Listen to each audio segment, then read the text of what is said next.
Hello guys, कैसे हैं आप सभी। आज के इस एपिसोड में आप सभी का दिल खोल के स्वागत है। ध्यान से सुने। आज की इस एपिसोड में हम बात करने वाले हैं मध्य पाषाण काल की। मध्य पाषाण काल के संबंध में जो भी क्वेश्चन, जो भी फैक्ट्स बनेंगे आज के इस क्लास में, उन्हीं का निपटारा करने वाले हैं। तो क्लास में बने रहिए। चैनल को अभी तक आपने सब्सक्राइब नहीं किया है तो पहले सब्सक्राइब करें। चलो हेडिंग डाल लो सभी। आज के सेशन में हम बात करेंगे मध्य पाषाण काल। मध्य पाषाण काल, मेसोलिथिक एज, मध्य पाषाण काल। इस मध्य पाषाण काल के संबंध में स्टूडेंट जो भी क्वेश्चन होंगे आज की इस क्लास में हम खत्म कर देंगे।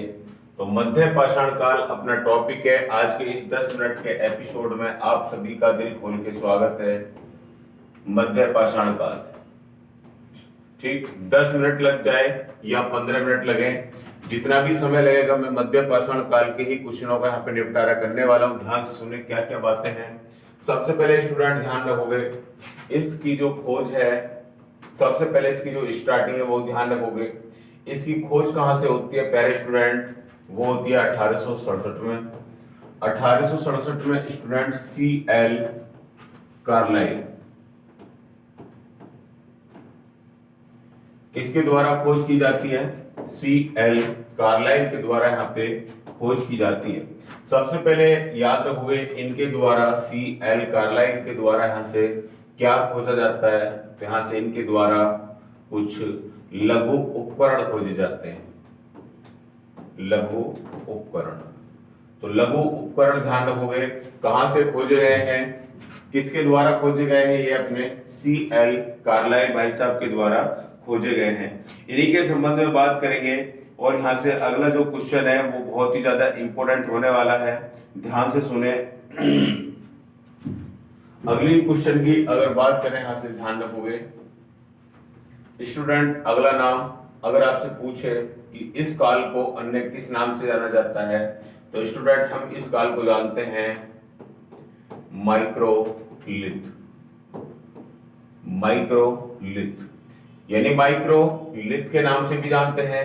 माइक्रो का मतलब होता है छोटा, माइक्रो का मतलब होता है छोटा, और लिथ का मतलब होता है स्टूडेंट पत्थर। यानी यहाँ पे मैंने आपको बताया कि कैसे उपकरण पाए गए, यहाँ पे लघु उपकरण पाए गए।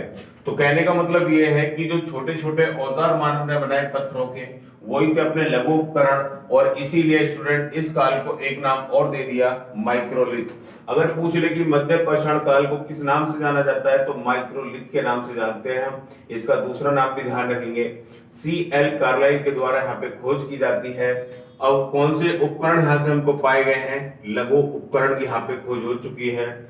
इसी के संबंध में अगला जो क्वेश्चन है स्टूडेंट ध्यान रखोगे, इसी काल में सबसे पहले मानव ने किसकी शुरुआत करी है? पशुपालन की। पशुपालन की शुरुआत यहाँ पे मानव कर चुका है। और मध्य पाषाण काल याद रखोगे, इस काल में पशुपालन की जो शुरुआत हुई, तो हमको दो जगह से यहाँ से एविडेंस प्राप्त होते हैं। दो कौन कौन सी जगह है वो? सबसे पहले अगर मैं बात करूं तो आदमगढ़, आदमगढ़। नेक्स्ट अगर मैं बात करूं तो बागोर। आदमगढ़, बागोर। आदमगढ़ याद रखोगे कहां पर है? MP में पड़ता है। और बागोर आपका स्टूडेंट कहां पड़ता है? राजस्थान में पड़ता है बागोर। यहाँ से अच्छा क्वेश्चन क्या बनेगा कि आदमगढ़ की जो खोज है वो किसके द्वारा की गई है? तो आप याद रख सकते हो इनकी जो खोज है वो मनोरंजन ने की है। मनोरंजन घोष ने, मनोरंजन घोष ने बताया यहाँ पे। और यहाँ पे बताया आपका किसने? VD मिश्रा, VD मिश्र। सही है, तो याद रख सकते हो यहाँ पे VD मिश्र ने बताया है और यहाँ पे आपका मनोरंजन घोष ने ये बात हमको बताई है। अगला क्वेश्चन यहाँ से ये भी ध्यान रख सकते हो, किसके साक्ष्य मिले हमको? यहाँ से पशुपालन की शुरुआत हो चुकी है। स्टूडेंट मध्य पाषाण काल का, मध्य पाषाण काल का सबसे बड़ा पुरा स्थल का, सबसे बड़ा सिटी याद रखना, सबसे बड़ा पुरातत्व याद रखोगे, सबसे बड़ा पुरातत्व। तो ये याद रखने वाली बात है, मध्य पाषाण काल का सबसे बड़ा पुरातत्व हुआ करता था बागौर, जहां से हमको मतलब अधिक से अधिक क्षेत्र में यहाँ से मानव के रहने के साक्ष्य प्राप्त हुए हैं कि मानव ने यहीं पे निवास करा था। और स्टूडेंट यहाँ से याद रख सकते हो, ये बागौर कहाँ पर है आपका, राजस्थान में पड़ता है, आदमगढ़ एमपी। यहाँ से स्टूडेंट किसकी शुरुआत कर चुका है, पशुपालन की। ठीक है, तो आशा करता हूं ये इतनी बातें जितनी मैं आपको बता रहा हूं ये सारी चीजें आपको समझ आ रही होंगी। इसी के संबंध में स्टूडेंट फिर अगली बात करते हैं और क्या क्या कहां से इनके मतलब हमको साक्ष्य प्राप्त होते हैं। सही है, तो अगली अगर मैं बात करूं स्टूडेंट, तो यहां से ध्यान से सुने, एक अगला स्थान पड़ता है अपना जिसका नाम है चौपानी मांडो। चौपानी मांडो, इस चौपानी मांडो से हमको किसके साक्ष्य प्राप्त होंगे यहाँ से, तो याद रख सकते हो कि चौपानी मांडो से जो साक्ष्य प्राप्त होते हैं हमको यहाँ से झोपड़ी के, झोपड़ी यानी मानव कहाँ रहता था, झोपड़ी में रहता था मानव। और अभी स्टूडेंट मैंने आपको स्टार्टिंग में बताई थी लघु उपकरण, तो लघु उपकरण कहां से मिले हमको, चौपानी मांडो से। वेट करिए बताऊंगा अभी चौपानी मांडो बात, पहले यहां से और क्या मिला है हमको, तो यहां से हमको मिले लघु उपकरण। लघु उपकरण, तो लघु उपकरण ध्यान रख सकते हो आपको कहां से, और झोपड़ी याद रख सकते हो। इसी के साथ स्टूडेंट एक बात और याद रख सकते हो यहाँ से, बड़ा ही अच्छा क्वेश्चन। स्टूडेंट मैं अगर आपसे पूरे वर्ल्ड की बात करूं कि विश्व में सर्वप्रथम, देखना अच्छा क्वेश्चन है, विश्व में सर्वप्रथम अगर आपसे पूछ ले, सर्वप्रथम जो मृद भांड है उसके साक्ष्य कहां से प्राप्त हुए हैं, मृद भांड। ठीक, मृद भांड याद रख सकते हो, मृद भांड। यहां से स्टूडेंट याद रखोगे मृद भांड, यहां से क्या याद रखेंगे आप मृद भांड से, मिट्टी के बर्तन। किसके बर्तन है ये, मिट्टी के बर्तन। ये पूरे वर्ल्ड में स्टूडेंट हमको कहां से प्राप्त हुए हैं, तो पूरे वर्ल्ड में ये जो साक्ष्य हमको प्राप्त हुए कहां से, चौपानी मांडो से। चौपानी मांडो से झोपड़ी के मिले हैं, लघु उपकरण मिले हैं। लघु उपकरण में भी मेरे प्यारे स्टूडेंट याद रख सकते हो, जैसे वेदनी, जैसे आपकी खुरचनी, वेदनी खुरचनी। अब सुनिए, ये वेदनी और खुरचनी तो मैंने बता दिया कि छोटे छोटे हथियार हुआ करते थे। अगर स्टूडेंट इससे अगली अगर बात आपसे पूछ ले, इसके साथ में बताइए कि इनकी जो आकृति थी, यानी इनके हथियारों की आकृति याद रखोगे। ठीक है, तो मैं यहाँ पे नीचे लिख देता हूं, ध्यान से सुने। इनकी जो आकृति हुआ करती थी हथियारों की, ये क्वेश्चन भी पीसीएस ने पूछा किस प्रकार के ये आकार हुआ करते थे, तो ये थे स्टूडेंट चंद्राकार, चंद्राकार, और कैसे आकार थे, त्रिभुजाकार, त्रिभुजाकार। तो चंद्राकार और त्रिभुजाकार के जैसे आकृति के हथियार थे, कुछ इस तरीके से आप जान सकते हो, कुछ इस तरीके से यहाँ पे जो पत्थर के मतलब टुकड़े इस तरीके से चंद्राकार, और कुछ स्टूडेंट आप जान सकते हो कि कुछ इस तरीके के मतलब यहाँ से त्रिभुजा टाइप में हमको यहाँ से साक्ष्य प्राप्त होते हैं। सही है, तो त्रिभुजाकार याद रखना। अब अगली अगर बात करें यहाँ से, ये चौपानी मांडो कहाँ पड़ता है, तो स्टूडेंट याद रखोगे ये जो अपना चौपानी मांडो हो ये पड़ता आपका मेजा तहसील है, और ये पड़ता आपका प्रयागराज में, प्रयागराज में। ठीक, प्रयागराज। अब स्टूडेंट एक और पुरास्थल में यहां से ले लेता हूं, ध्यान से सुने, जिसका नाम है मेहरगढ़। इस मेहरगढ़ से हमको क्या प्राप्त होता है, मेहरगढ़ बलूचिस्तान, नाम सुना ही होगा आपने, बलूचिस्तान ये वर्तमान का पाकिस्तान में प्रांत याद रखेंगे। यहाँ से हमको सबसे पहले मानव ने किसको पालतू बनाया है, क्योंकि पशुपालन की शुरुआत हो चुकी है, और मानव के द्वारा बनाया गया पहला जो पशु है वो कौन सा है, कुत्ता। तो मनुष्य ने सबसे पहले कुत्ता पाला, इस बात के साक्ष्य हमको यहीं से प्राप्त होते हैं। और मनुष्य ने जो स्थायी निवास स्टूडेंट यहीं पर बनाया था, स्थायी निवास, लेकिन स्थायी निवास इसी काल में नहीं बनाएगा। भी स्थायी निवास कहाँ बनाएगा जाकर के, नव पाषाण काल की। जब मैं आपको नव पाषाण काल पढ़ाऊंगा तब यहाँ से बताऊंगा क्वेश्चन किस तरीके से मानव ने यहाँ पे बसना स्टार्ट करा था। तो ये याद रख सकते हैं, जो मेहरगढ़ है वो लेकर के मध्य पाषाण काल से और नव पाषाण काल तक का स्थान है।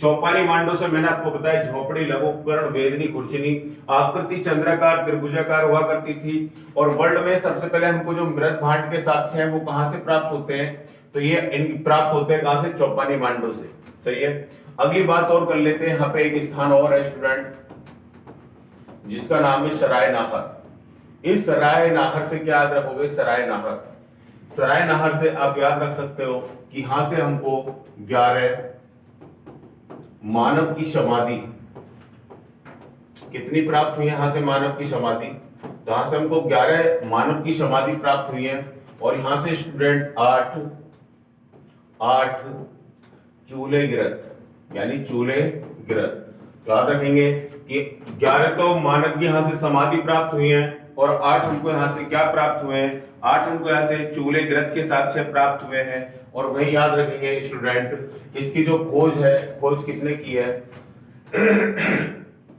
यहाँ पे खोज केसी ओझा के द्वारा इसकी खोज की जाती है, केसी ओझा। अच्छा क्वेश्चन है, ध्यान रखेंगे। और स्टूडेंट देखिए, जैसे कि मानव मिला है तो मानव के कंकाल भी कहां से मिले होंगे, सराय नहर से मिले होंगे। मानव की अस्थियां भी कहां से प्राप्त हुई, सराय नहर से, क्योंकि समाधि में मानव को दबाया गया, तो वहां से कंकाल और अस्थियां वगैरह प्राप्त हुई है, ध्यान रखना। अगली अगर बात करें, यहां से याद रखेंगे जो अगला स्थान है स्टूडेंट सराय नहर के बाद, उसका नाम है मैदहा। बताऊंगा मैं कहां पर स्थान है। तो महदा याद रखेंगे, महदा से हमको स्टूडेंट किस बात के यहां से मतलब साक्ष्य प्राप्त होते हैं, तो यहां से हमको सबसे पहले लघु उपकरण मिले थे, यहां से भी हमको कुछ देखने के लिए। लघु उपकरण के साथ साथ मेरे प्यारे स्टूडेंट यहाँ पे याद रखोगे कि हमको यहाँ पे किसके हड्डी से बने उपकरण क्या देखे गए थे, यहाँ पे हड्डी से बने उपकरण भी यहाँ पे कुछ संख्या में हमको देखने के लिए मिले हैं मैदहा से, ठीक है। और यहाँ से स्टूडेंट हमको क्या है कि ये भी स्थान किससे नवपाषाण काल से संबंधित है, तो यहाँ से भी क्या है हमको कि मानव के गिरत में छोड़ दो, यहाँ से मानव के किसमें मानव के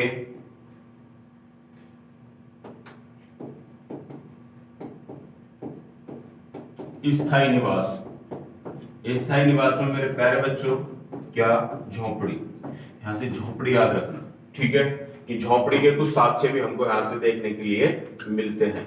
दोनों के दोनों स्थान स्टूडेंट याद रखेंगे कि ये दोनों के दोनों जो स्थान है ये कहां पर है, तो ये आपके पढ़ते हैं आपके प्रतापगढ़, और प्रतापगढ़ में भी मेरे प्यारे स्टूडेंट प्रतापगढ़ कहां पर है, तो आप बता सकते हैं कि प्रतापगढ़ कहां है आपका, तो प्रतापगढ़ है आपका उत्तर प्रदेश में, ठीक है।